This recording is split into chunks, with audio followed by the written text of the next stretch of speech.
Flight ఒక project విషయంలో అనవసర జాప్యం జరుగుతోంది. ఆ ప్రాంత రైతుల ఆశల మీద నీళ్లు చల్లుతోంది. ఇంతకీ ఆ ప్రాజెక్టుకు మోకాలడ్డుతున్నది ఎవరు? ఇప్పుడు చేయాల్సిందేంటి?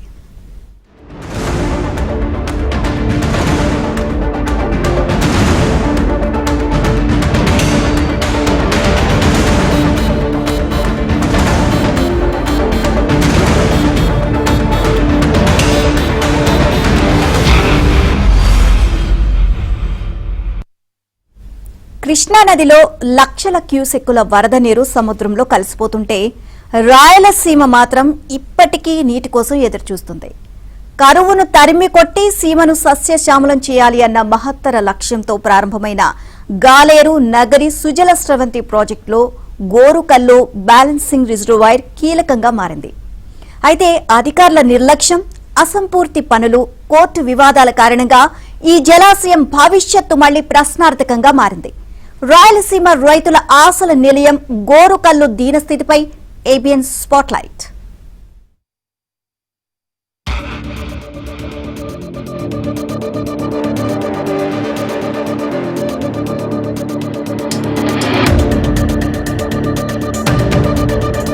అప్పటి ముఖ్యమంత్రి ఎన్టీ రామారావు 1985లో గాలేరు నగరి ప్రాజెక్టుకు రూపకల్పన చేశారు. కృష్ణా జలాలను రాయలసీమకు తరలించాలన్న చారిత్రాత్మక ఆలోచనకు రూపంగా నిలిచిన ప్రాజెక్టులో భాగమే గోరుకల్లు రిజర్వాయర్ అని చెప్పుకోవాలి. 2.60 లక్షల ఎకరాలకు సాగునీరు, 640 గ్రామాలకు తాగునీరు అందించాలనే లక్ష్యంతో ఈ ప్రాజెక్టును రూపొందించారు. ఈ మహా ప్రాజెక్టు రాయలసీమకు గుండెకాయలా ఉంటుంది. గోరుకల్లు బ్యాలెన్సింగ్ రిజర్వాయర్ ను 12.44 టీఎంసీల నిల్వ సామర్థ్యంతో నిర్మించారు. ఈ జలాశయం నుంచే అవుకు, గండికోట, చిత్రావతి, పైడిపాలెం, సర్వారాయ సాగర్ తదితర జలాశయాలకు కృష్ణా జలాలు చేరాల్సి ఉంది. అంటే గోరుకల్లు నిండితేనే రాయలసీమ పచ్చబడుతుంది.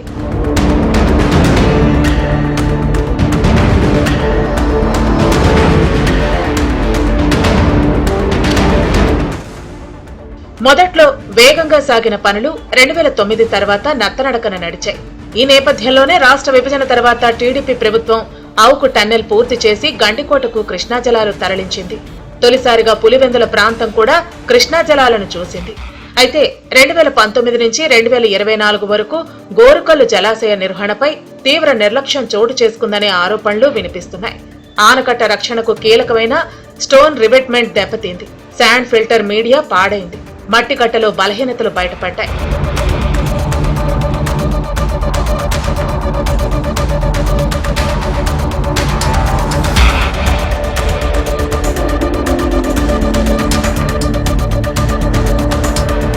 ఆనకట్ట 2600 మీటర్ల నుంచి 3400 మీటర్ల మధ్య 4 ప్రాంతాల్లో సుమారు 200 మీటర్ల మేర రాతిపరుపు జారిపోయినట్లు ఇంజనీరింగ్ తనిఖీల్లో గుర్తించారు.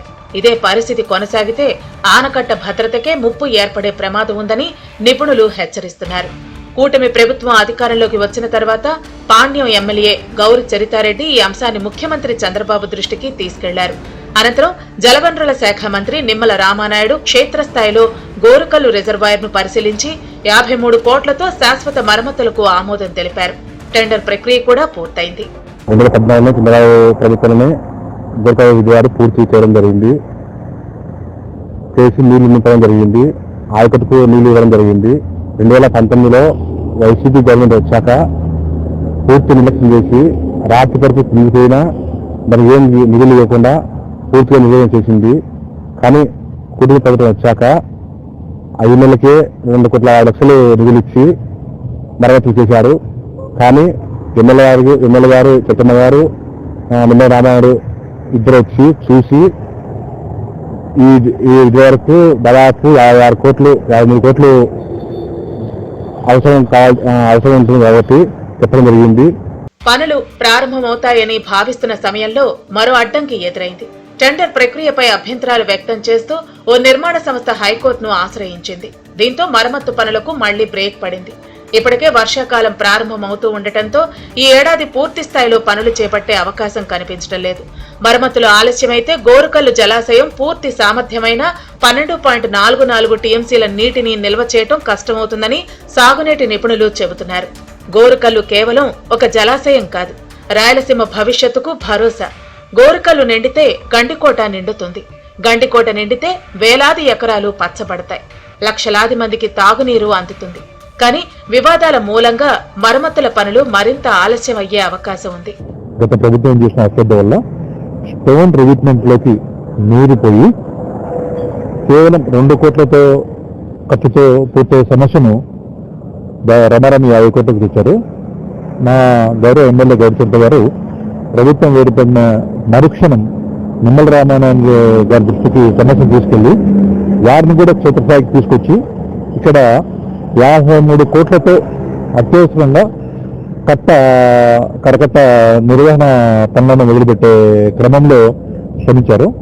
దాని ఫలితంగా టెండర్లు పిలువగా టెండర్ దశ పూర్తయిన తర్వాత 3 కంపెనీల మధ్య వివాదం నెలకొన్న నేపథ్యంలో వాళ్ళు కోర్టుకు వెళ్లి సమస్యను ఆపారు. ఇప్పటికి కనీసం గోర్కల్ రిజర్వాయర్ పరిధిలో 10,000 ఎకరాలు మిర్చి పంట, దాదాపు 5,000 ఎకరాలు పొగాకు వాణిజ్య పంటలు ఉంటే రమారమి 50,000 ఎకరాలు పాడి ఉంది. మరి రమారమి 50,000 ఎకరాలు పాడి ఉంది. 2024 వరకు జగన్ ప్రభుత్వం అధికారంలో వచ్చిన తర్వాత గోర్కల్ రిజర్వాయర్కు ₹1 కూడా కేటాయించడం జరగలేదు. ఆనాడే కేటాయించింటే ఈరోజు కరకట్ట అనేది కుండేది కాదు. ఇప్పుడు ఉన్నది కూటమి ప్రభుత్వం వచ్చిన తర్వాత ఎమ్మెల్యే కృషితో, శ్రీమతి గౌరీ చంద్రారెడ్డి కృషితో 53 కోట్లు మంజూరు కావడం జరిగింది. ఆనాడు మన ఇరిగేషన్ మినిస్టర్ నిమ్మల రామనాయుడు వచ్చి చూసి ముఖ్యమంత్రి చంద్రబాబు నాయుడు దృష్టికి తీసుకెళ్ళాము. తర్వాత ఎమ్మెల్యే గారి కృషితో 53 కోట్లు మంజూరైంది. కానీ ఈరోజు కొంతమంది కాంట్రాక్టర్లు కోర్టుకు వెళ్లడం వల్ల ఈ పనులు ఆగిపోయాయి. ఇది రైతుల దృష్టిలో పెట్టుకొని కూడా, ఎందుకంటే రైతులకు గుండెకాయ లాంటి గోర్కలను ఖచ్చితంగా మరమ్మతులు చేపట్టి త్వరగా అక్కడ ఈరోజు ప్రస్తుతము 12.5 టీఎంసీ నిల్వ ఉంచవచ్చు. కానీ ఈ కరకట్ట కుంగడం వల్ల కూడా కొద్దిగా ఇబ్బంది ఉంది. ఇప్పుడు రాయలసీమ జిల్లాల రైతులు ఆందోళన చెందుతున్నారు. ప్రభుత్వం స్పందించి గోరుకల్లు రిజర్వాయర్ మరమ్మతు పనులు జరిగేలా చూడాలని విజ్ఞప్తి చేస్తున్నారు.